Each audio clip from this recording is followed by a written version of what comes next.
l'intégralité des paramètres. Là aussi très clair, merci pour votre réponse. Troisième point, puis j'ouvre aux membres de la commission présents.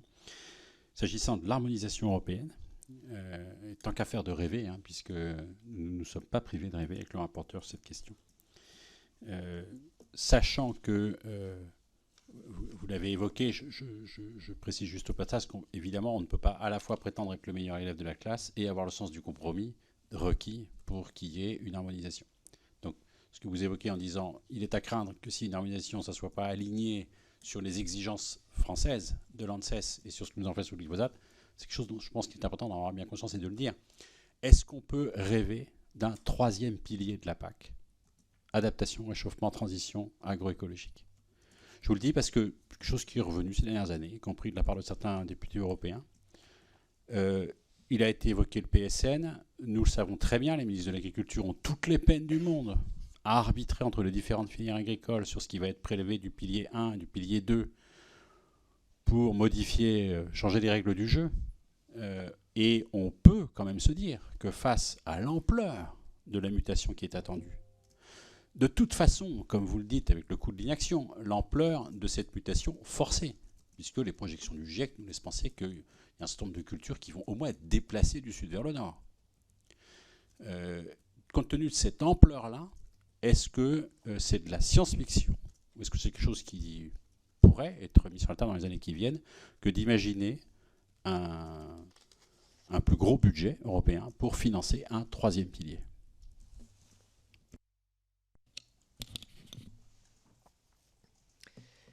Alors, d'abord, on a un enjeu. Avant de discuter du pilier de la PAC, je vais vraiment le redire avec beaucoup de simplicité et beaucoup de force. Mais nous ne pourrons pas continuer à autant importer en Europe de produits agricoles qui viennent de l'extérieur tout en prétendant ne pas faire preuve d'une forme d'hypocrisie environnementale ou écologique. Que ce soit en termes de bilan carbone, en termes de réglementation. Moi, j'ai beaucoup de mal à comprendre qu'on ne soit pas beaucoup plus clair sur les clauses miroirs.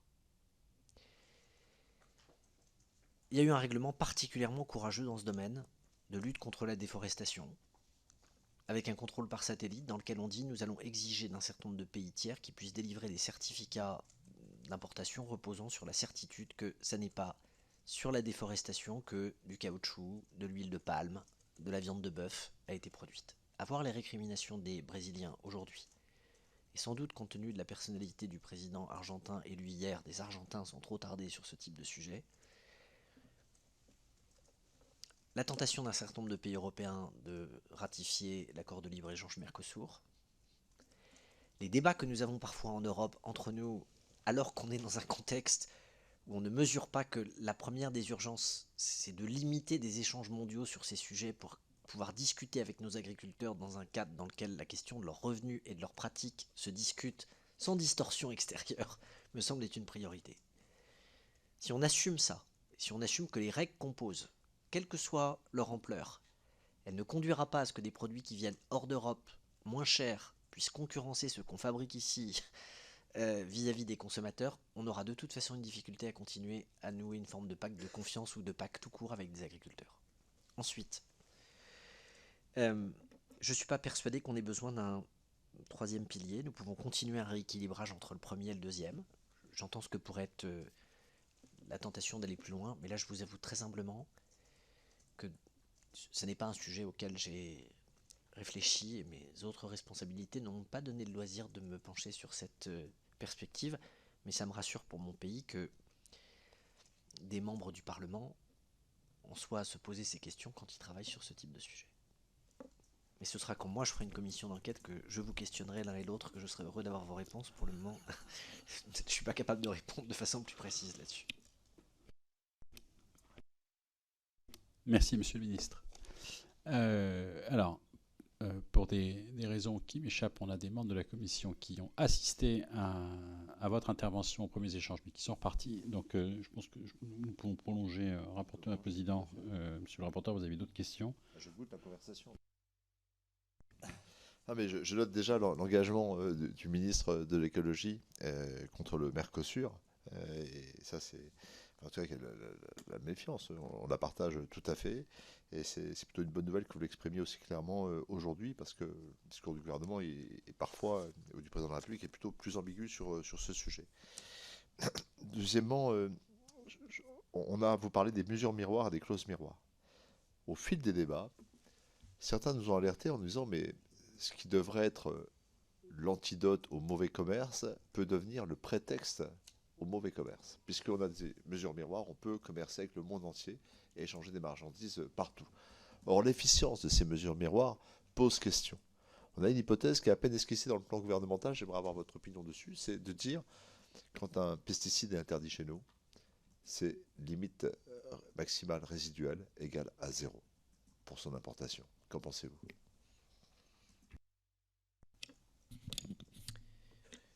D'abord, je partage l'idée qu'il ne faut pas se tromper d'indicateur.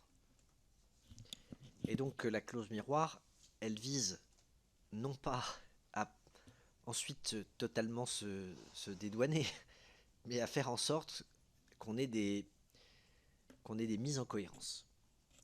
Et donc j'entends l'argument qu'il faut savoir jusqu'où ne pas aller trop loin, etc. Je dis juste que ça devrait être une base et non pas un sujet dont on débat thème par thème, mais que de manière générale, quand on applique des règles, on explique qu'effectivement elles valent pour l'extérieur. Et donc très concrètement, à partir du moment où on exige de ceux qui produisent ici un résidu zéro, on ne peut pas tolérer que le résidu ne soit pas zéro pour ceux qui veulent vendre. Parce que nos débats sur les pesticides en Europe, vous avez vous-même évoqué que dans les bienfaits des plans éco-phyto, il y avait finalement eu une forme d'information citoyenne, de prise de conscience. Et donc les gens sont persuadés, quand on explique qu'on diminue un certain nombre de produits ou d'usages, que ça vaut pour ce qu'ils vont ensuite trouver dans les points où ils vont chercher leur propre alimentation. Le fait de ne pas avoir de clause miroir, ça peut participer à une manière d'induire en erreur nos concitoyens, parce qu'ils ont entendu des débats et des interdictions, et ils pensent de bonne foi qu'on ne peut pas se retrouver à acheter des produits qui comportent des choses qui ont été interdites par leurs représentants. Vous n'êtes pas fermé à cette idée d'un durcissement, d'une capacité de contrôle sur place, qui suppose des moyens redéployés par l'Europe, et même d'une hypothèse que je suis en train d'évaluer, qui serait une sorte d'inversion de charge de la preuve pour ceux qui exportent chez nous. Parce que, après tout, est-ce que c'est aux contribuables européens que de financer le contrôle? Voilà. Donc on est dans des réflexions, mais on pense que le statu quo, l'ambiguïté sur ces débats, je crois que nous le partageons, contribue à une sorte de découragement à la fois des consommateurs, des producteurs et finalement des citoyens. Donc une clarté est attendue sur ces sujets. Moi, je voudrais encore traiter deux sujets d'ouverture avec vous, si vous le voulez bien. Le premier, c'est celui de la recherche. On poursuivra le dialogue avec votre collègue ministre de la Recherche et de l'Enseignement supérieur demain, mais j'ai eu l'occasion d'en échanger au pied de l'hémicycle avec elle. Il n'y a pas vraiment de programme européen, One Health, à notre connaissance, une seule santé.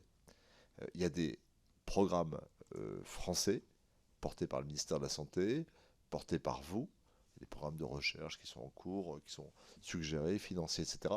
Il y a des dispositions onusiennes à travers les coopérations entre l'OMS, la FAO et l'OIE, l'organisation vétérinaire. Mais il nous semble, et j'aimerais avoir votre savoir sur le sujet, qu'il y a une sorte de chaînon manquant qui est une architecture européenne en la matière. Vous semble-t-elle souhaitable?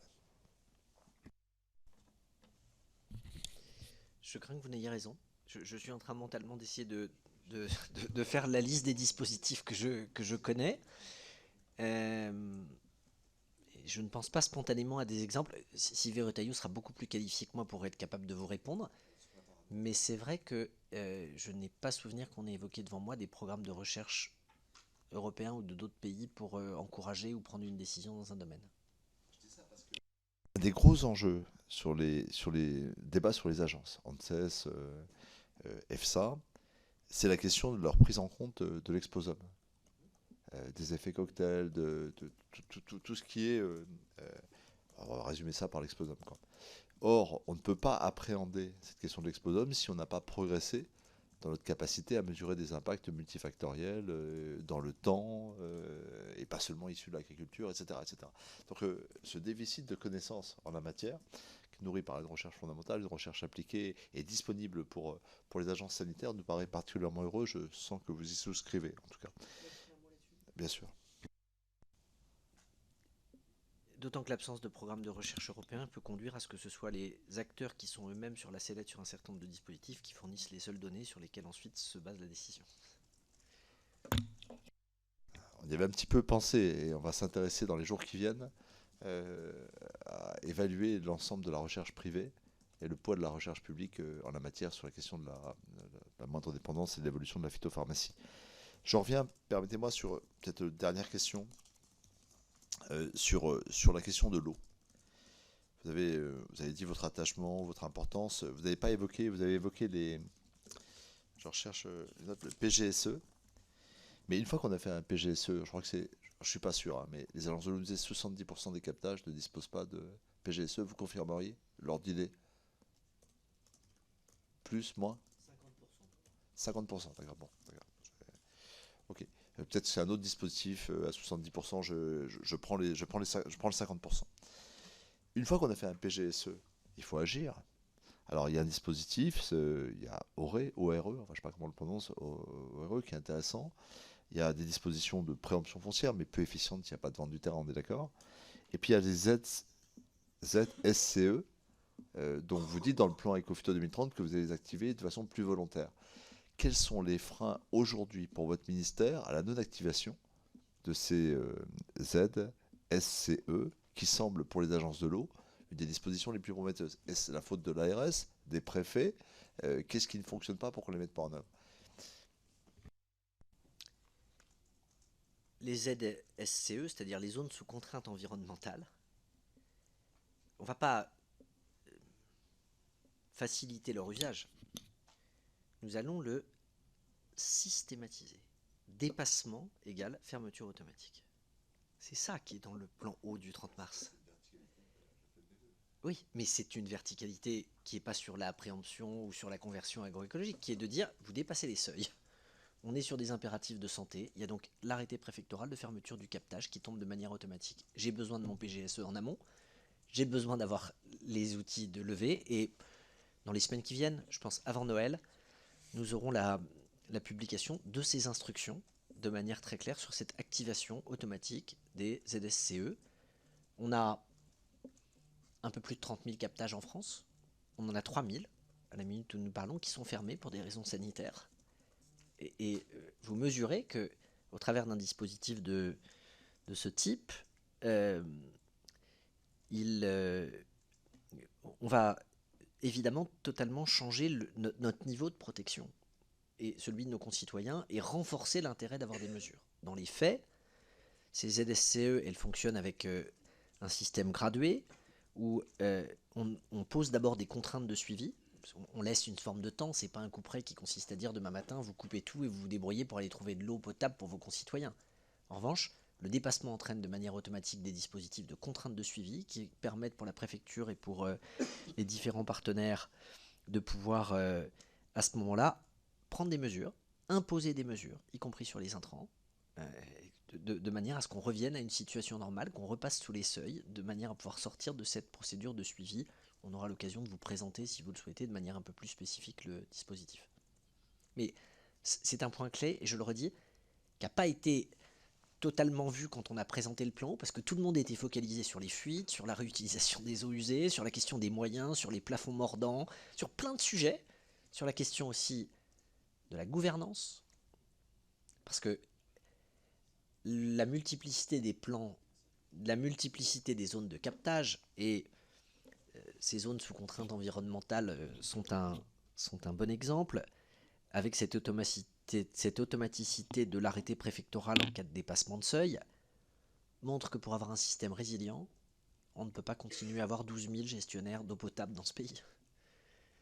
Parce que si chacun d'entre eux ne gère qu'un point de captage et que vous vous retrouvez avec une difficulté de ce type, c'est le schéma de distribution qui s'écroule, d'où la nécessité d'intercommunaliser ces dispositifs, de s'appuyer sur plusieurs, de conduire des circuits de sécurisation qui permettent de reboucler sur plusieurs usines, etc. etc. Je ne reviens pas dans le détail, mais très concrètement, c'est la philosophie. Et la philosophie, c'est bien de tenir compte de cette évolution et d'assumer une cohérence. on ne se contente pas d'avoir des éléments d'observation. Si on dépasse les seuils d'observation, arrêté préfectoral, mesure de contrainte, suivi, et si ça ne suffit pas, fermeture.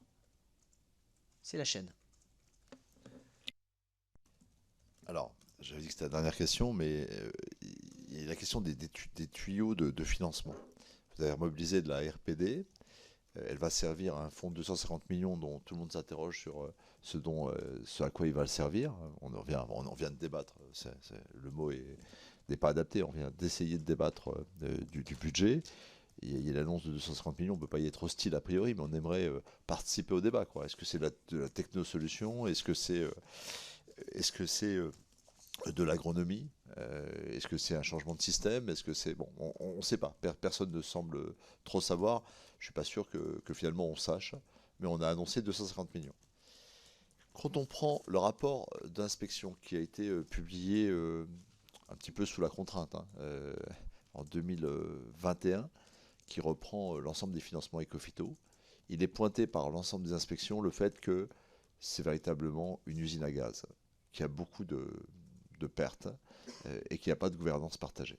Le délégué interministériel lui-même nous a dit que pour avoir une politique interministérielle, fallait-il encore qu'il y ait une politique... Enfin, pour avoir un délégué interministériel et une politique commune, il fallait une politique interministérielle, ce n'est pas le cas. Mais quand on regarde les financements, c'est encore pire, c'est ce que dit l'inspection. C'est incroyable, entre les agences qui aujourd'hui sont amenées à financer parfois la bio à 100% sur des territoires par défaillance des autres moyens du ministère de l'Agriculture, entre ce que font les agences dans un dialogue qui n'est pas toujours parfait avec les autres politiques d'Ecofito, etc. Et tout, on a l'impression que tout ça n'est pas bien gouverné. Les circuits financiers ne sont pas opaques, mais ils sont complexes. C'est une agence de l'eau qui collecte, qui redonne les résultats. On a les résultats d'Ecofito en termes d'indicateurs 1 an et demi après. L'argent est redistribué ensuite au ministère. Franchement, l'inspection conclut à quelque chose d'incroyablement complexe, avec beaucoup de pertes d'énergie, l'absence d'un commandement centralisé, à la fois sur les sources de financement et la manière de dépenser cet argent. Et sur le pilotage stratégique d'Ecofito, est-ce que vous admettez qu'il y a une défaillance majeure et que rien dans le plan Ecofito 2030 tel que présenté par le gouvernement ne permet d'envisager qu'à terme il en soit autrement?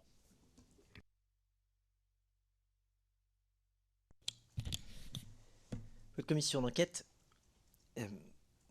elle arrive précisément à un moment où on est en train de finaliser, d'ajuster des dispositifs. Et donc le moment où elle rendra ses conclusions pourra aussi éclairer l'interministérialité dont vous êtes en train de questionner des limites par rapport au plan précédent.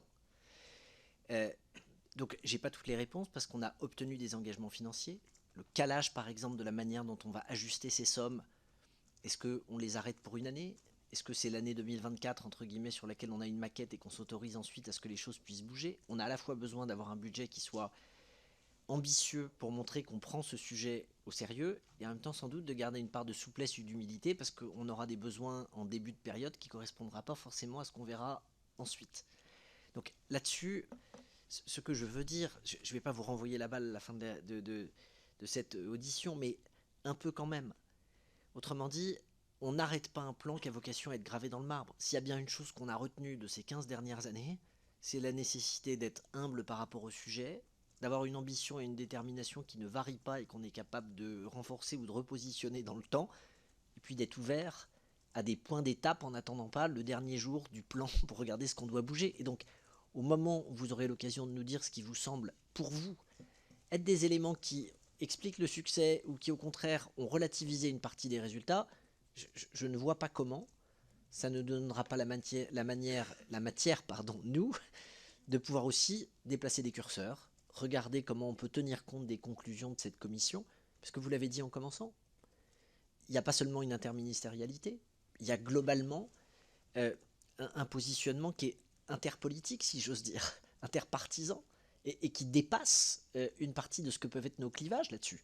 On peut avoir ensuite des questions sur le rythme, sur les alternatives, mais globalement, on est sur une orientation globale qui n'est pas un acte d'opposition, qui est très partagé. Et donc, de ce point de vue, aidez-nous à regarder comment on peut préserver une partie des acquis et aller plus loin en efficacité à la jonction de cette interministérialité.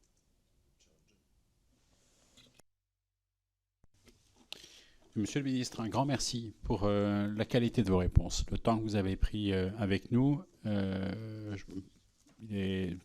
ça avait vraiment du sens d'avoir cette audition en fin de parcours pour nous,